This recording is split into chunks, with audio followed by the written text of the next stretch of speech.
আল্লাহ বলে জাহান্নামীরা জাহান্নামের ফেরেশতা মালিককে ডাক দিবে, ইয়া মালিক, হে মালিক শোনো না, ফেরেশতা একটু শোনো না,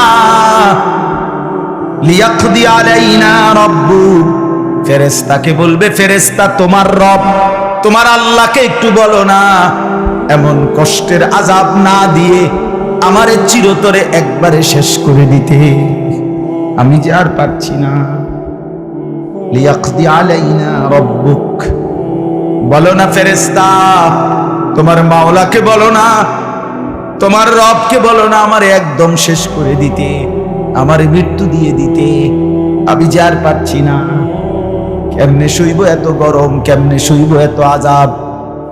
ফেরেশতা তখন বলবে, ক্বালা ইন্নাকুম মাকিসুন, ফেরেশতা বলবে, না নাফরমান পাপী, এই জাহান্নামী তোকে অপেক্ষা করতে হবে, মৃত্যু হবে না। আল্লাহ বলবেন, লাকাদ জিনাকুম বিল হক, আমি তো বান্দা সত্যের বাণী, সঠিক বাণী বারবার তোমার কাছে নিয়ে এসেছিলাম। একবার বেলায়েতুল্লাহ বলছে, একবার আনিসুর রহমান বলছে, বারবার বারবার বারবার আমার কত বান্দা দিয়ে, কত ইমাম, কত খতিব, কত আলেম, কত বুজুর্গ দিয়ে আমি তো সত্যের বাণী, কোরআনের বাণী, এই জাহান্নামের কথা বারবার তোর কাছে বলাইছিলাম বান্দা, ওয়ালাকিন্না আকসারাকুম লিল হাক্কি কারিহুন, কিন্তু তোমরা তো অধিকাংশই আমার সত্যের আহ্বান, আমার কোরআনের আহ্বানকে অপছন্দ করেছো। পাত্তা দিছ এত বাদ দিছ হুজুরাই তান কই বই মাতিস তাই আছে না এমন ব্যর্থবিজ লোক, কথা বলে না।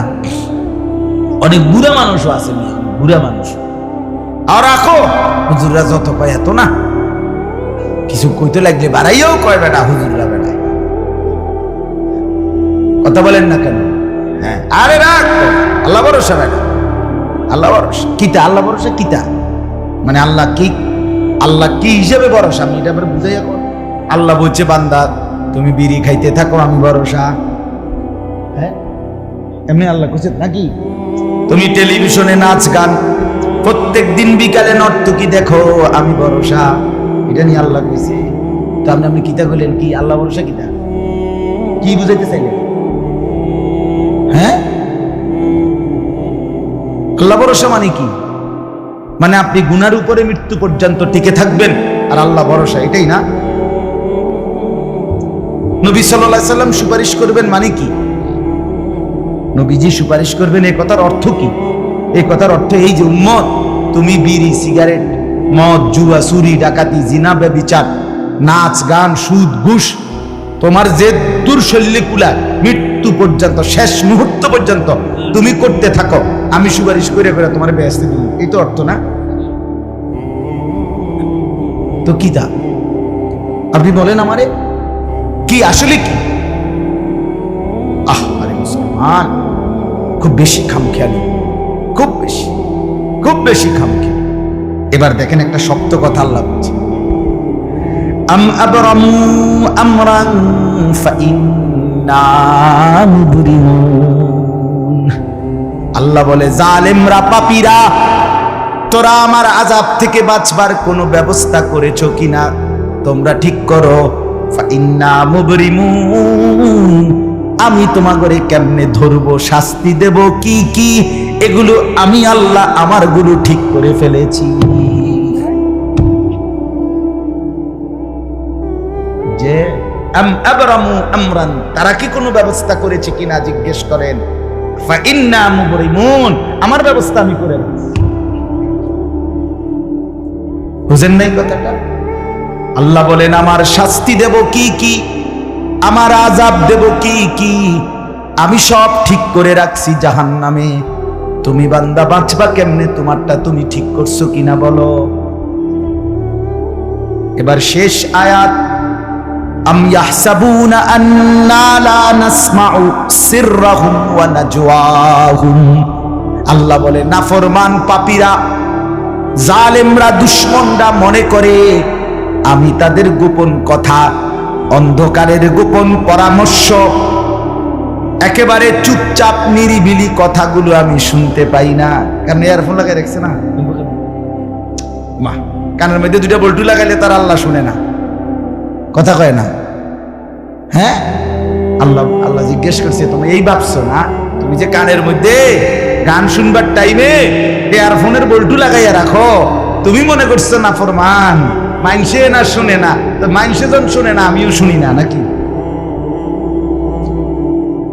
জবাব দেন, ওই যুবক বলো না মিয়া, মাটির নিচে কিংবা অন্ধকারে অথবা একাকী কোনো গোপন জায়গায় তুমি যেই অসভ্যতা করছো, যেই ভিন নারীর সাথে কথা বলছো, বন্ধুদের অসভ্য আড্ডা দিচ্ছ, তুমি মনে করছো গ্রামের কেউ দেখে না, গ্রামের কেউ জানে না।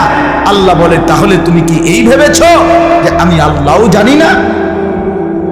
বালা, হ্যাঁ, আল্লাহ বলেন আমি জানি, আমি শুনি, আমি দেখি। আর অরসুলুনা লাদাইহিম ইয়াকতুবুন,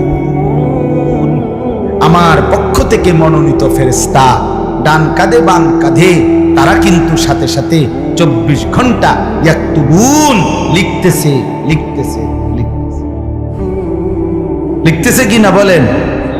ডান কাদের আর বাম কাদের ফেরেশতাকে তুমি তোমার থেকে আড়াল করবা কেমনে? বলেন না কেন? কেমনে আড়াল করবেন? সুযোগ আছে কারো? আল্লাহ আমাদেরকে বুঝ দান করে। অতএব বাপ, জাহান্নামীর আর্তচিৎকার শুনলেন আপনি, জাহান্নামী আল্লাহকে ডাকবে, জাহান্নামী ফেরেশতাকে ডাকবে, জাহান্নামী একটু আযাবের হালকা করতে চাইবে, জাহান্নামী মৃত্যু কামনা করবে, জাহান্নামী কতভাবে যে বাঁচতে চাইবে, কিন্তু কসম আল্লাহ বাঁচতে পারবেন।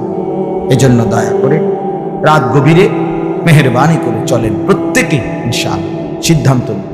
শেষ পর্যন্ত যে কয়জন যুবক টিকে রইলা, বসে রইলা, ভাইয়া তোমাদের কাছে অনুরোধ, আজকের থেকেই বদলাও ভাইয়া। আগামী দিনে মুসলমানের জন্য, ইসলামের জন্য খুব বেশি যুবকের দরকার। তোমরা না আগাইলে, তোমরা না ফিকির করলে আগামী দিনে ইসলামের জন্য লড়বে কে? সারা পৃথিবী ইসরায়েলের ইয়াহুদিদের জুলুম অত্যাচার এখনো তো শেষ হয়নি। সেই গত বছর অক্টোবর মাসে ফিলিস্তিনের মুসলমানদের উপরে বোম্বিং অত্যাচার শুরু হয়েছে। অক্টোবর, নভেম্বর, ডিসেম্বর, জানুয়ারি, ফেব্রুয়ারি, মার্চ, এপ্রিল, আজকে 7 মাস চলতেছে, এখনো বন্ধ হয়।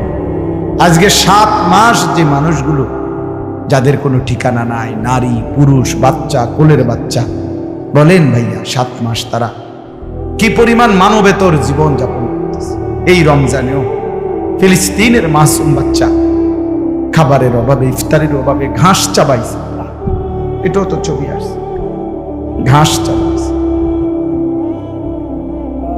আমার বাচ্চাটা 2.5 বছর, একটা মেয়ে আমার সাথেই ঘুমায় রাত্রে, প্রায় সময় রাত্রে উঠা এই 2 ঘন্টা 2.5 ঘন্টা হঠাৎ উঠে খাবো, পানি খামো, পানি খামো। আমি সবসময় আমার বালিশের পাশে, খাটের পাশে পানি রাখি।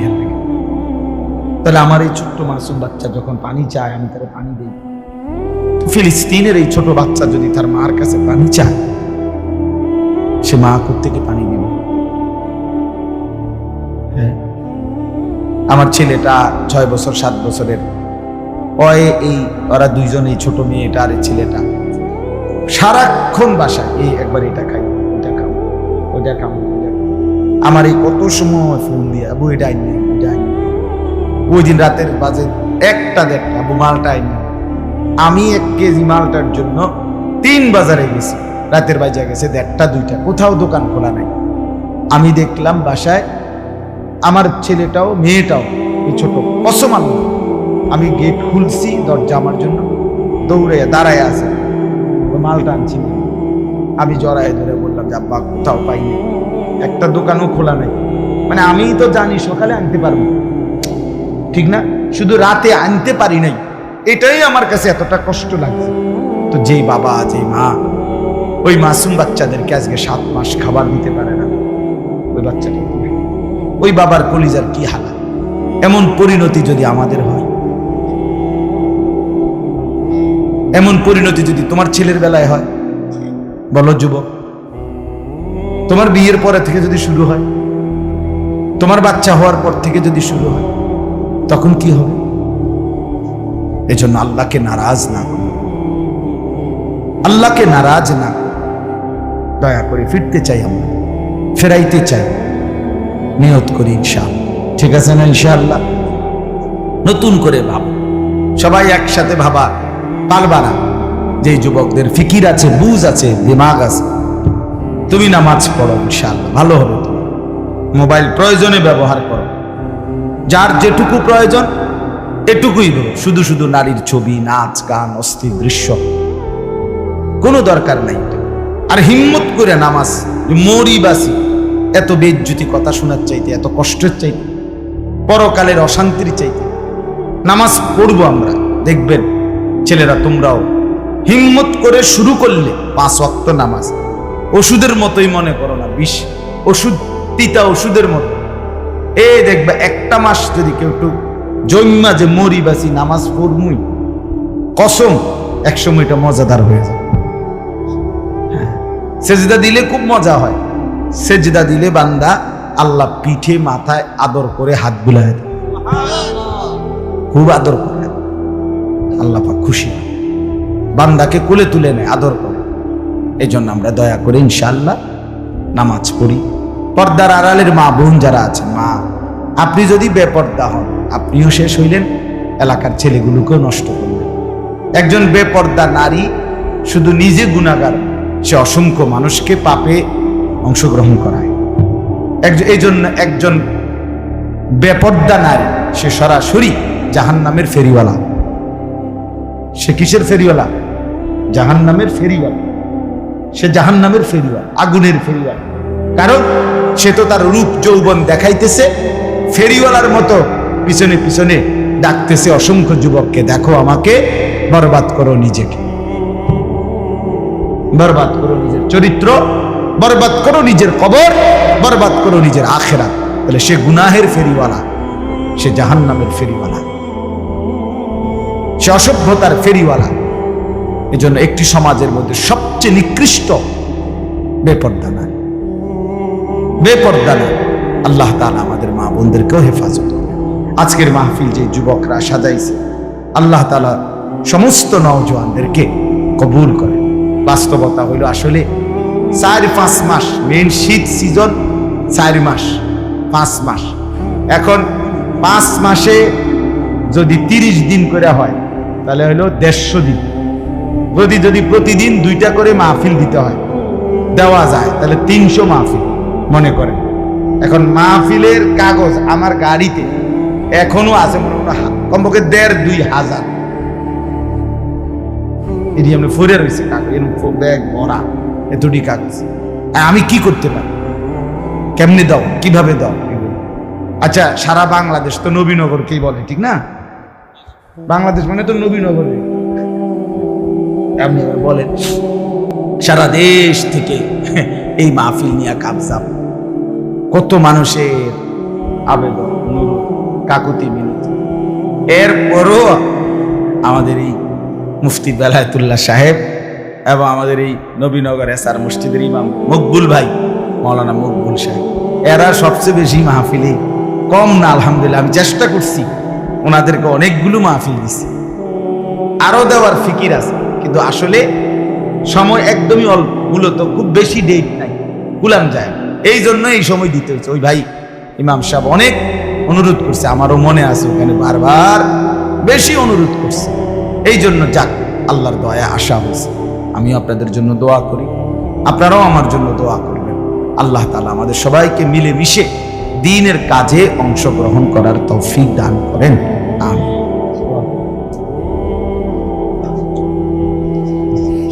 আল্লাহ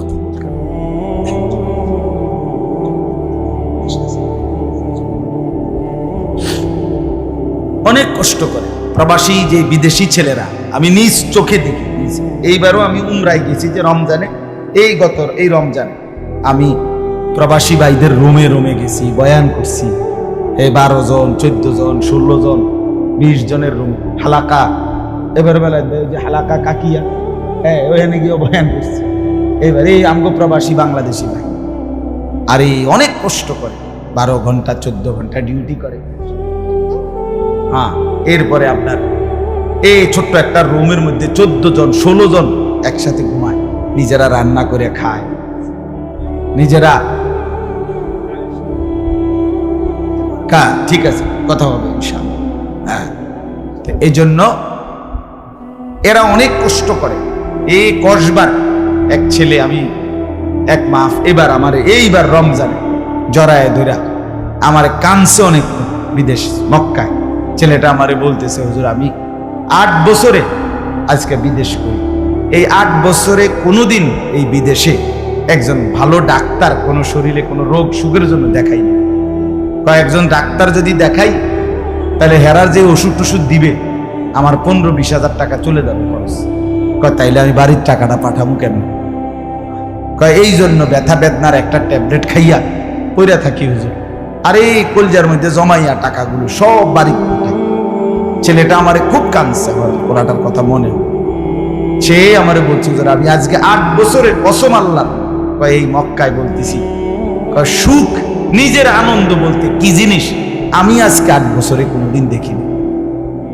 সবটা দিয়ে দিছি পরিবারের জন্য, মানে বাড়িতে শুধু কোন রকম মানবেতর, কোন রকম মানে কোন রকম জিন্দিগিটা কাটাই, বিদেশে পড়ে আসি আমি।